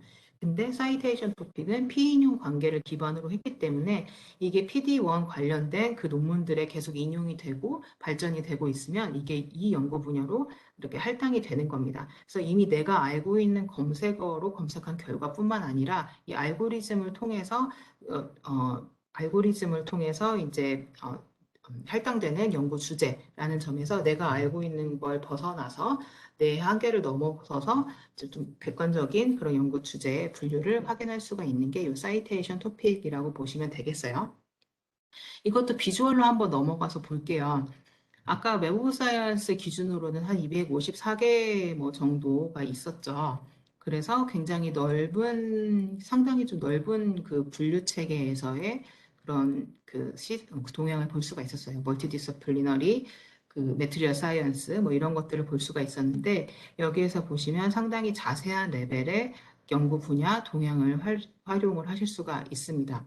내가 이뮤놀로지를 선택을 해 두었는데 이뮤놀로지 선택하지 않고 한번 선택 해제해 볼게요. 그리고 그냥 전 세계 전체 연구 분야에서 마이크로 레벨에서 가장 자세한 레벨에서 연구 분야 동향이 어땠는지가 좀 보고 싶어요. 그러면 마이크로로 선택을 해주시면 됩니다.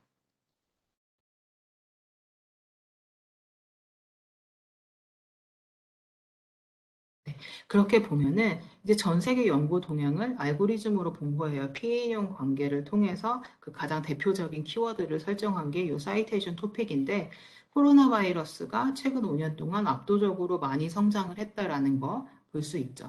그래서 이거는 뭐 누구나 알고 있는 사실이잖아요. 그래서 이런 것들을 데이터로 어떻게 증명을 할 수 있을 것인가, 연구 동향을 분석할 때 내가 알고 있는 검색어의 세트, 그거를 벗어나서 좀 더 객관적으로 인용 관계를 통해서 분석한 이 연구 주제 분류 체계가 사이테이션 토픽이라고 보시면 되고, 이 동향 분석에 굉장히 유용하게 활용을 하실 수가 있겠습니다.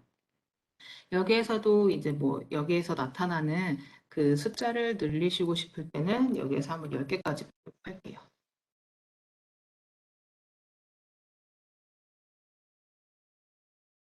네, 이렇게 숫자를 늘려주시면 되고, 코로나 바이러스 때문에 딴 게 잘 안 보여요. 그래서 코로나 바이러스를 좀, 이 그래프상에서는 없애고 싶다라고 하면은, 여기서 이렇게 코로나 바이러스 선택해 주시면, 여기가 이제 회색으로 변하면서 다른 연구 주제들의 동향이 나타나게 되죠. 그러면 여기 딥러닝 관련된 게 최근에 빠르게 증가를 했구나. 이거를 또 올리어 스팬으로 한번 또 바꿔 보도록 할게요. 최근 5년으로 동향을 보기에는 좀 짧다라고 하시는 경우에는 연도를 늘리시면 되죠. 네. 그리고 최근 논문들은 아직 올라오지 않았으니까 2020년 논문으로 2020년까지로만 봤을 때 굉장히 빠르게 증가하고 있는 게 슈퍼캐패시터라는 게 2010년 이후로 이렇게 빠르게 증가를 하고 있다라는 걸 볼 수가 있는 겁니다. 그래서 연구 동향 분석을 하실 때 알고리즘으로 생성된 주제 분류를 기준으로 해서 할 수 있는 게 요 사이테이션 토픽이다라는 거고요. 이게 그럼 전 세계의 동향이에요. 근데 나는 한국이 좀 궁금해요. 한국은 좀 어땠는지. 그러면 이때는 로케이션에서 한국을 필터를 선택을 해주시면 됩니다. 왼쪽에 필터에서 로케이션 선택해 주시면 되고요. 여기에서 사우스 코리아 이렇게 선택하고 업데이트 리절트 꼭 눌러주셔야 돼요.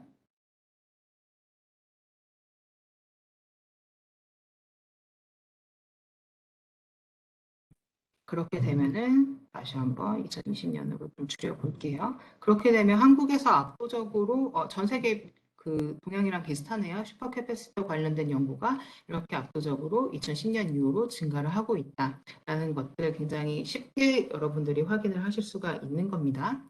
그리고 이제 트렌드 그래프는 너무 많이 봤어요. 그렇죠? 그래서 저희가 트리맵 데이터 아니 그 시각화 그래프를 한번 보여드리도록 할게요. 여기 트리맵 가서 보면은 여기 디퍼런트 비주얼라이제이션에서 아까 트렌드 그래프를 선택을 했었는데 트리맵으로 바꿨어요. 트리맵으로 바꿔서 선택을 했고요. 그 다음에 저는 지금 계속 문서 수를 기준으로 해서 보고 있습니다. 이렇게 해서 보시면 이 마이크로 레벨의 이제 연구 분야 분포도를 볼 수가 있는 거예요. 아까 트렌드는 봤는데 그럼 전반적으로 내가 선택한 기간 동안에 한국이 많이 하고 있었던 논문들이 어떤 주제로 분포가 되어 있는가를 보게 되는 거죠. 그러면은 우리가 2로 시작하는 게 많이 나와요. 그러면은 2는 여러분들 어, 이제 이게 케미스트리 관련된 분야라는 뜻이거든요. 이거 추가로 이제 확인하실 수 있는 방법도 나중에 알려드릴게요. 바로 다음에. 그래서 케미컬 관련된 연구 논문이 상당히 많이 나오고 있다라는 거를 확인을 할 수가 있는 겁니다. 그래서 한국이 이런데 한국이랑 좀 다른 나라랑은 어떻게 다른가를 좀 보고 싶어요. 그러면 여기에서 USA 한번 선택해 볼게요. 이렇게 USA를 선택해서 업데이트 리절트 눌러주게 되면은 여기에서는 이제 5로 시작하는 거, 6으로 시작하는 거, 2로 시작하는 거 많이 나오죠. 그래서 한국은 화학 관련된 연구에 굉장히 집중되어 있는 국가 연구 성과가 있는데 미국 같은 경우는 상당히 다양한 분야로 분포가 되어 있구나라는 것들을 한눈에 이렇게 확인을 하실 수가 있는 겁니다. 그래서 분포도를 이 마이크로 레벨은 내가 좀 해석하기에 너무 좀 자세하다라고 하면 여기에서 메조로 넘어가면 돼요. 메조로 한번 또 넘어가 보도록 할게요. 메조로 넘어가게 되면은 뭐 1.6으로 시작하는 거, 뉴로사이언스 이런 부분에서 어떤 연구 분야 분포를 갖고 있구나라는 걸 확인할 수가 있죠.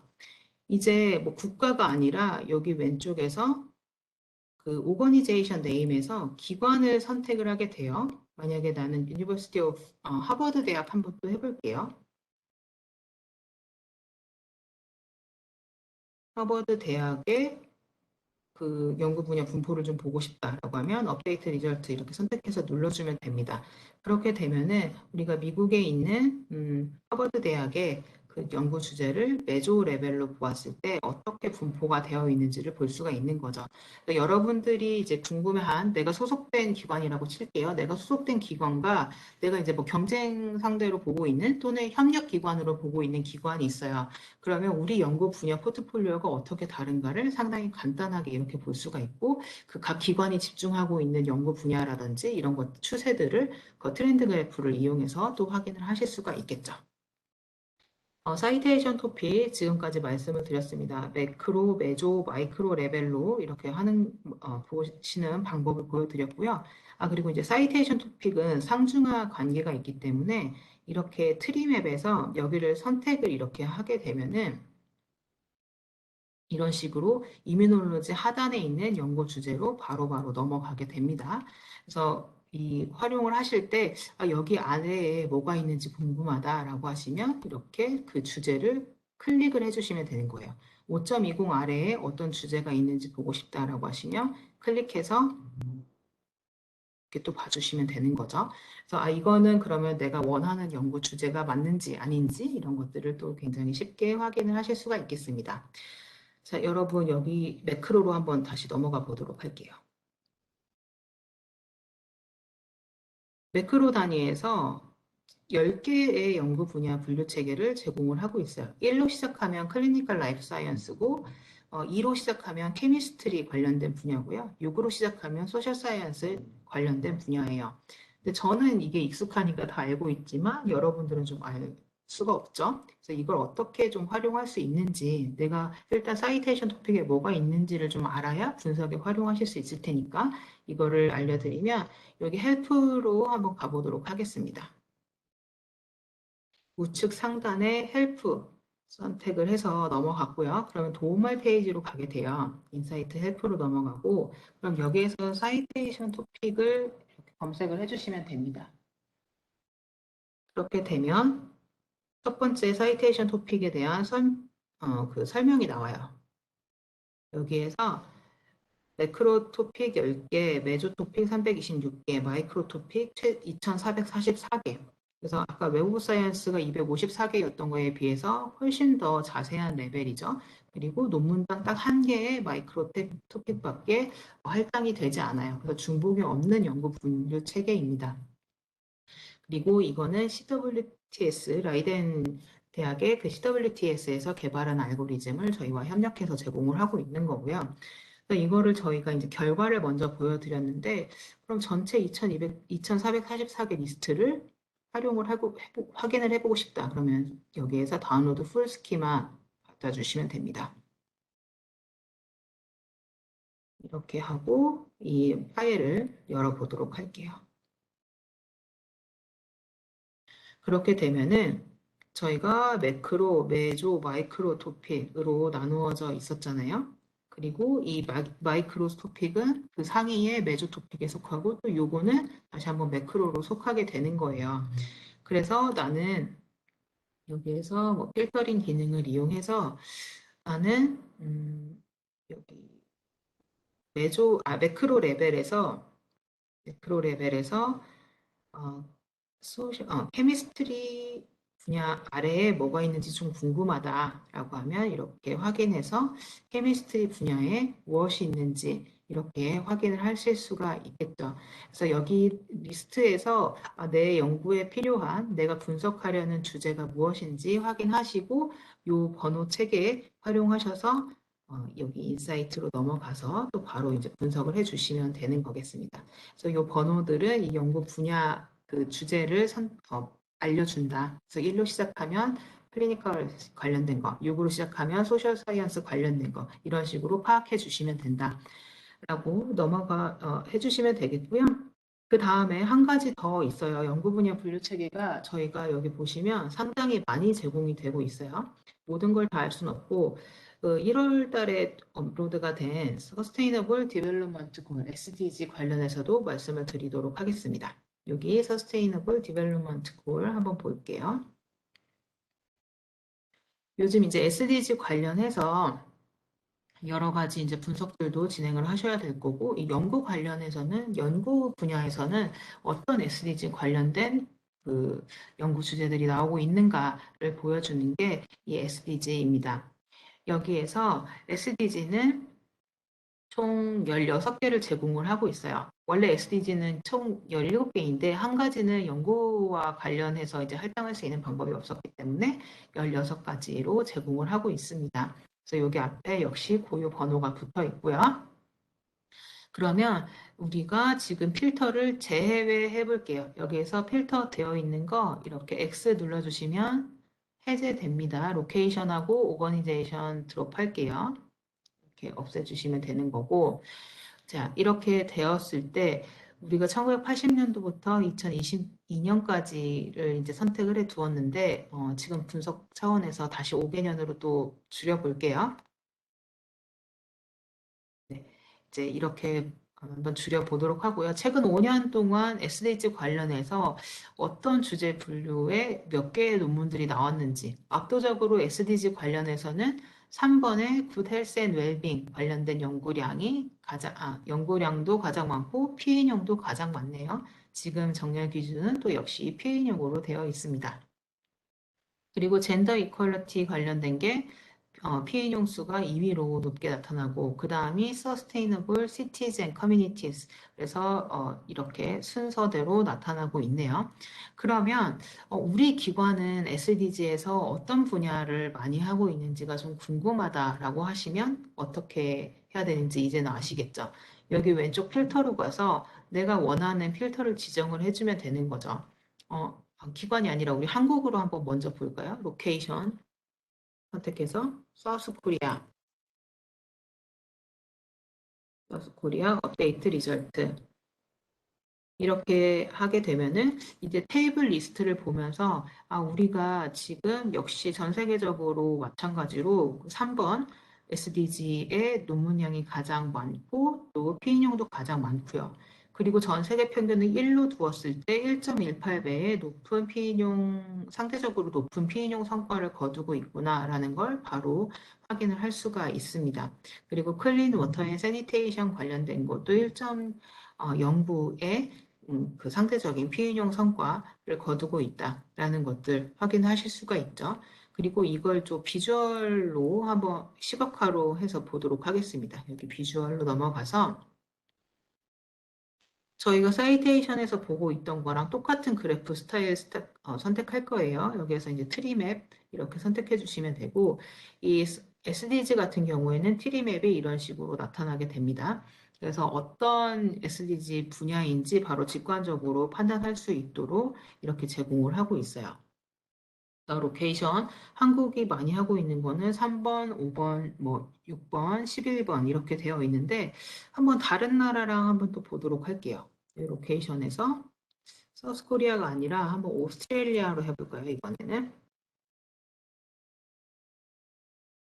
이렇게 해서 업데이트 리절트 해서 보면 네, 3번, 5번이 높은 거는 또 마찬가지예요. 그런데 우리랑 좀 다른 여러 가지 주제들이 나타나고 있는 걸 볼 수가 있다. 그래서 SDG, 연구 분야 관련해서 SDG 관련한 연구가 우리가 잘하고 있는 부분은 어디인지 또 다른 기관에서 집중하고 있는, 다른 나라에서 집중하고 있는 연구 그런 것들은 어떤 건지 이런 것들을 확인을 하실 수가 있겠습니다. 그래서 다양한 스키마를 통해서 연구 분야 분류 체계를 통해서 이 웹 오브 사이언스에 있는 데이터를 굉장히 다양한 시각으로 분석할 수 있게 도와주는 것이 이 리서치 에어리아 분석이라고 보시면 되고요. 한 가지 또 추가로 좀 말씀을 드리고 싶은 것은 여기 이제 인디케이터 이렇게 들어가서 볼게요. 인디케이터 해서 들어가서 보시면 나는 한국이 여기 오스트레일리아네요. 여기에서 오스트레일리아가 뭐 1저자로 좀 참여하고 있는 연구 분야가 무엇인지 뭐 이런 것들이 좀 궁금할 수가 있어요. 그러면 여기서 이렇게 어서 클릭을 해주시면 되고요. 오스트레일리아의 퍼스트 어서로 참여한 논문들, 퍼스트 어서 이렇게 클릭하게 되면은 add 눌러주면 됩니다. 그러면 여기에 퍼스트 어서가 뜨게 되죠. 그래서 호주 소속 기관이 1저자로 참여한 논문들의 분석을 또 따로 이런 식으로 하실 수가 있는 거예요. 그래서 저자 위치에 대한 분석도 여기에서 인디케이터로 추가해서 진행을 하실 수가 있고요. 그 다음에 여기 필터로 넘어가서 여기에서 어서 포지션을 아예 여기서 지정하실 수도 있어요. 이 인디케이터로 추가하게 되면은 이 전체 논문 중에서 몇 개가 오스트레일리아가 내가 선택한 그 조건이 1저자로 참여했는지를 보여주는 거고 그게 아니라 여기 필터에서 어서 포지션을 선택해 볼게요. 어서 포지션을 선택하고 include only first author 1저자로 참여한 것만 보고 싶다라고 하면 업데이트 리절트 누를게요. 그렇게 하게 되면은 이 숫자가 이제 같아졌죠. 그래서 여기에서 분석하는 웹오 사이언스 논문 자체 대상을 내가 선택한 조건, 1저자로 참여한 논문에 대해서만 분석을 하게 되는 겁니다. 필저자나 교신저자로 참여한 논문을 내가 우리 기관이 주로 주요한 역할을 했다라고 보시는 경우에는 이렇게 필터 적용하셔서 증가세가 어떤지, 트렌드는 어떤지, 또 경쟁력은 어떤지 이런 것들 또 바로 분석을 하실 수가 있겠죠. 리서치 에어리아 연구 분야 관련해서 말씀을 드렸고요. 그 다음에 이제 기관이나 국가 분석 같은 거 해주시면 되는데 저희가 이제 필터를 통해서 보려는 것은 연구 분야였고 필터를 통해서 국가나 기관을 제한하는 방법은 말씀을 드렸어요. 그런데 우리가 이제 이렇게 봤더니 오스트레일리아에 일저자로 참여한 게 논문이 이만큼이 있다고 하는데 그럼 이걸 어떤 기관에서 썼는지가 좀 궁금한 거예요. 그러면 이렇게 논문 클릭하시고 그리고 여기에서 어떤 기관이 썼는지 궁금하다라고 하면은 오거니제이션으로 넘어가면 되고 어떤 연구자가 했는지 궁금하다라고 하시면 리서처로 넘어가시면 돼요. 저는 오거니제이션으로 먼저 넘어가 볼게요. 오거니제이션으로 넘어가 보겠습니다.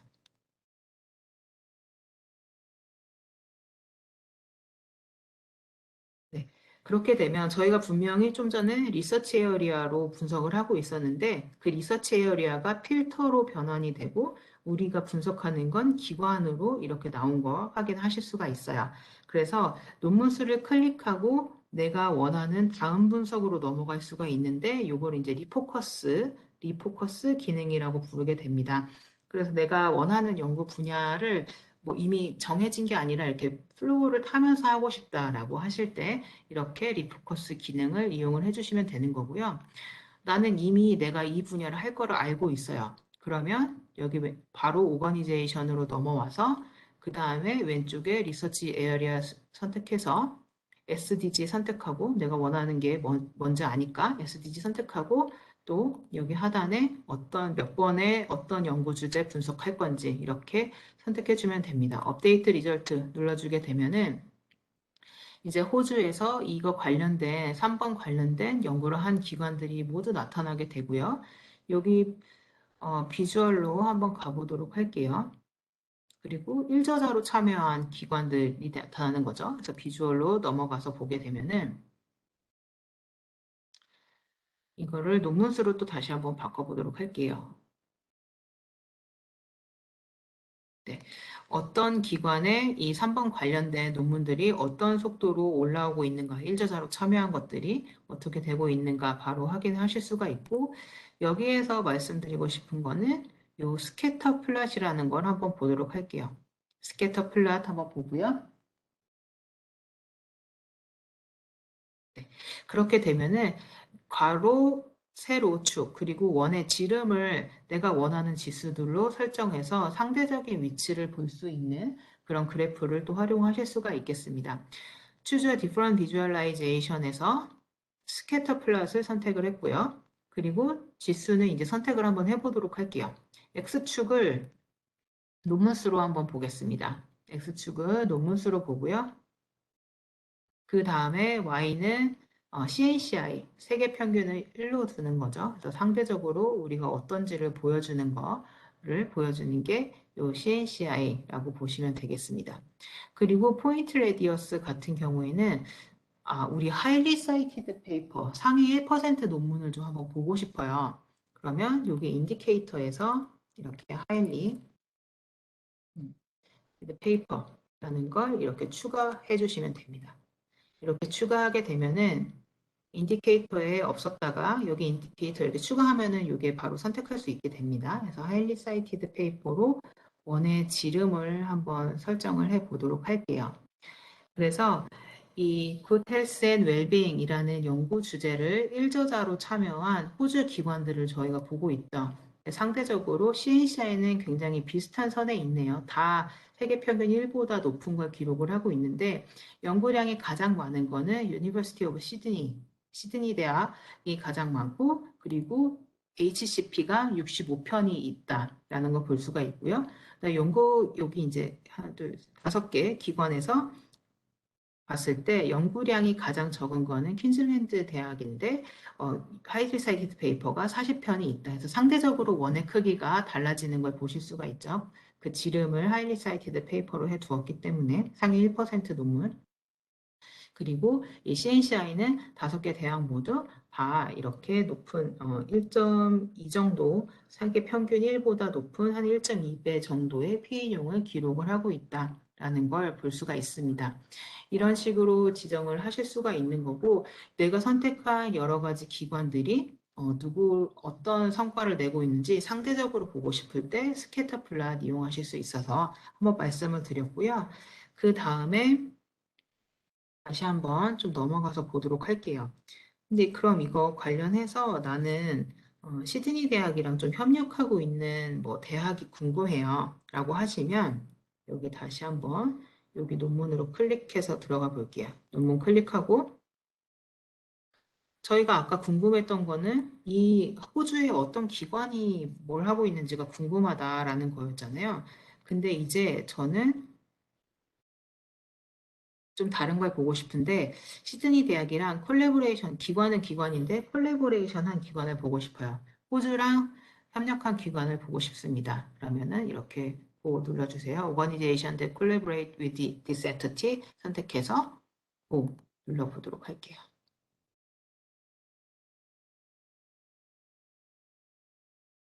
네. 그렇게 되면은 이제 시드니 여기 필터에 자동으로 들어가게 되는 거예요. 콜라보레이션 위드 오거니제이션이라는 필터에 이 초록색이 떴으니까 지금 필터가 들어갔다는 내용이고 요거 클릭해서 보면 유니버시티 오브 시드니가 자동으로 들어간 거예요. 그래서 여러분들이 필터를 이렇게 다 일일이 지정하지 않아도 그 흐름을 타면서 하실 수 있도록 도와주는 게 리포커스 기능이다. 라는 점 다시 한번 말씀을 드리고요.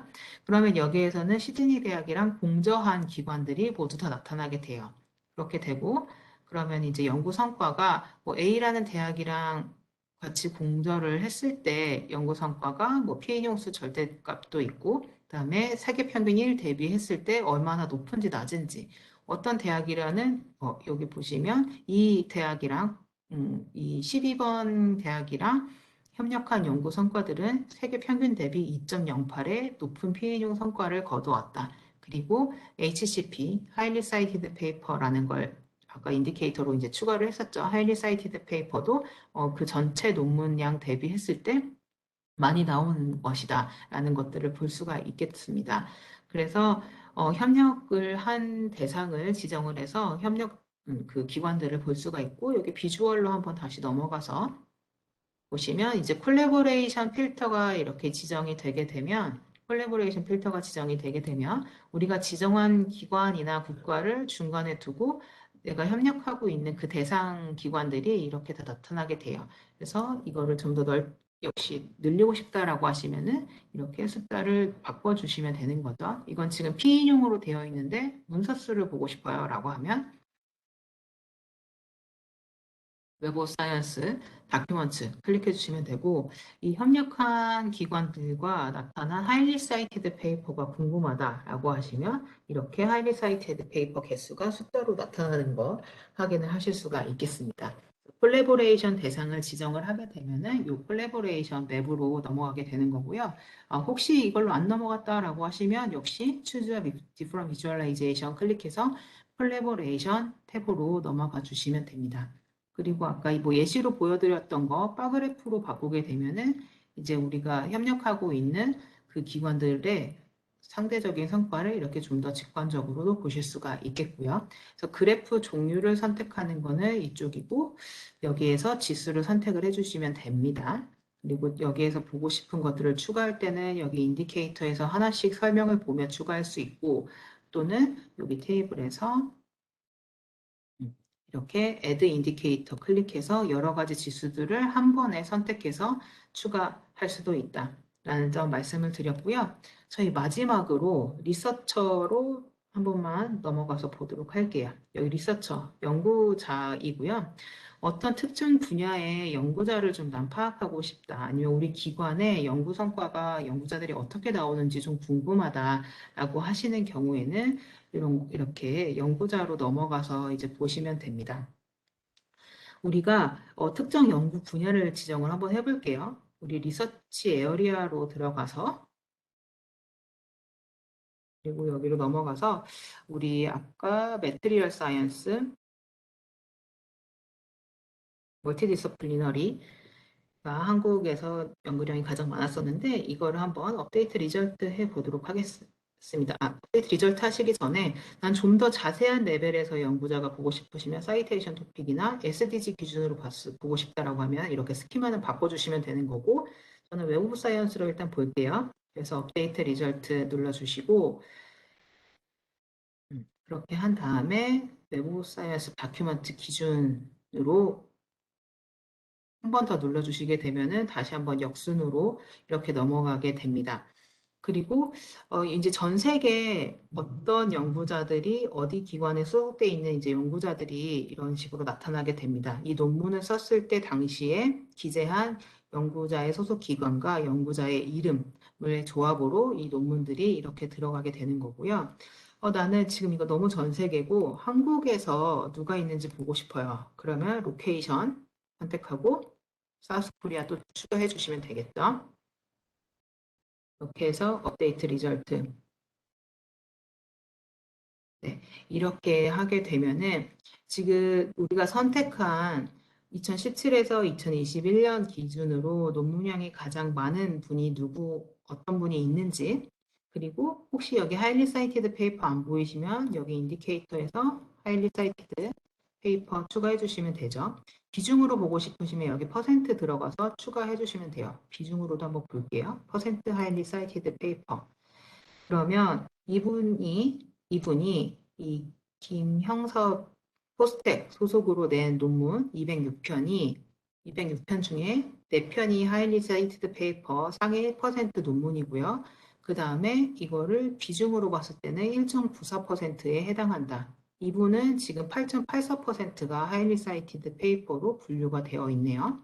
이런 것들을 보면서 내가 찾고 있는 연구자들이 어디 지금 소속인지 논문들을 봤을 때 그런 것들도 전문가들을 찾는 데도 활용하실 수가 있고 아니면 내가 이제 어떤 기관 소속이고 연구 성과 분석을 하고 계세요. 근데 기관을 여기 오거니제이션에서 필터에서 오거니제이션을 또 선택을 해주시면 되죠. 특정 연구 기관에 그 연구자들을 보고 싶으실 때는 어필리에이티드 오거니제이션 선택해서 지정해 주시면 되는데 우리 기관의 연구자들의 논문 성과와 이 하이리 사이티드 페이퍼 또는 그리고 이 1저자로 참여한 것들 또는 교신 저자로 참여한 정도 이런 것들을 한번 보면서 여러 가지 방법으로 분석을 또 하실 수가 있습니다.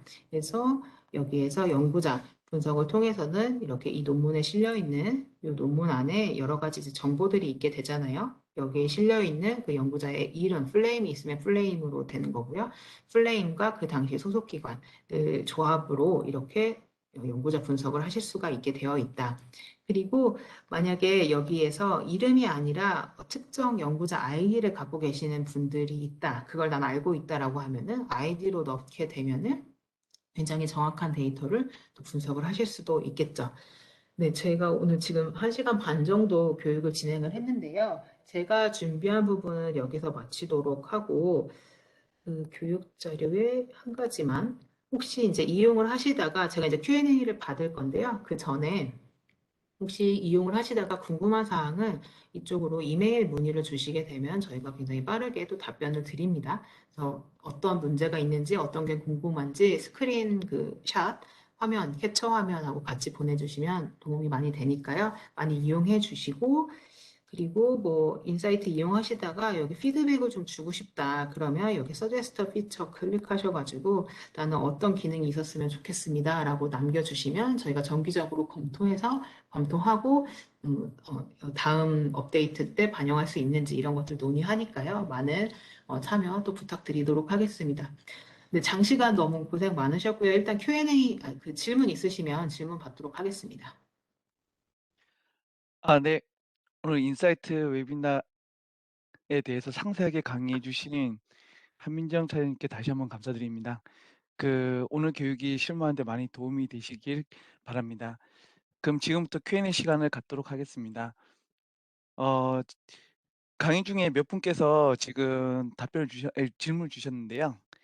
어, 첫 번째 질문을 주신 분이 처음에 시작할 때 몇 분 안 돼서 대학의 그 캠퍼스 구분은 되는지 또 글로벌 베이스라인이 기관마다 다른가요?에 대해서 질문 주셨습니다. 예, 도움 부탁드리겠습니다. 네, 대학 캠퍼스는 한 가지 좀 추가 절차